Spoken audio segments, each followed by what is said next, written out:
भाजपा पश्चिम बंगाल के अध्यक्ष सामिक भट्टाचार्य कहते हैं यह बंगाल की मौजूदा स्थिति है। आज कोलकाता के पास एक पार्षद ने किसी की पीट कर हत्या कर दी, इसीलिए इस पर व्यापक चर्चा हो रही है। लेकिन 2021 के चुनावों के बाद 56 भाजपा कार्यकर्ताओं की हत्या कर दी गई और 27 महिलाओं के साथ सामूहिक बलात्कार हुआ। सीबीआई जांच जारी है, फिर भी पुलिस सबूतों को नष्ट करने में लगी है। এটাই তো এই মুহূর্তে বাংলার সামগ্রিক চিত্র। আজকে কাউন্সিলর লাথি মেরেছে কলকাতার অনতি দূরে, তার জন্য এটা নিয়ে চর্চা হচ্ছে। কিন্তু 2021-এর নির্বাচনের পর 27 দিনে 56 জন বিজেপি কর্মীকে খুন করা হলো, 27 জন মহিলা গণধর্ষিতা হলেন। ভোট পরবর্তী হিংসায় সিবিআই তদন্ত হচ্ছে, পুলিশ সহযোগিতার পরিবর্তে সাক্ষীদের হস্টাইল করছে, প্রমাণ লোপের কাজ করছে, যে কাজ আরজি করেছে।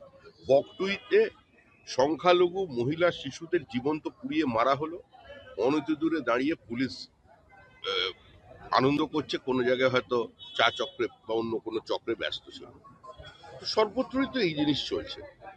বহু জায়গায় পিটিয়ে খুন করা হয়েছে, ভোটের পরে সিপিআইএম এর এক দম্পতিকে জীবন্ত পুড়িয়ে মেরে ফেলা হয়েছে, কোনো প্রতিবাদ নেই।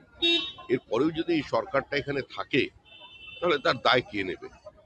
এখন কাউন্সিলর পেটে লাথি মেরে ফেলছে, এরপরে ক্যাবিনেট মন্ত্রী কোনো কারো পেটে লাথি মেরে ফেলবে বিধানসভার সামনে, সেদিকেই এগোচ্ছে পশ্চিমবঙ্গ। টোটাল লনেসনেস।